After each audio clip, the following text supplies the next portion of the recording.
بسم الله الرحمن الرحيم.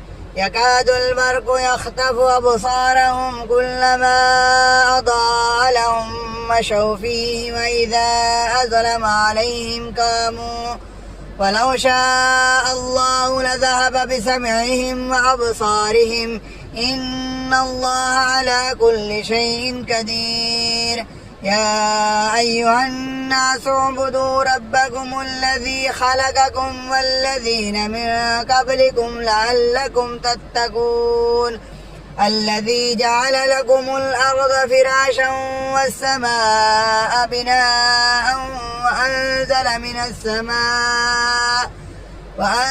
من السماء ماء فأخرج به من الثمرات رزقا لكم فلا تجعلوا لله أندادا وأنتم تعلمون.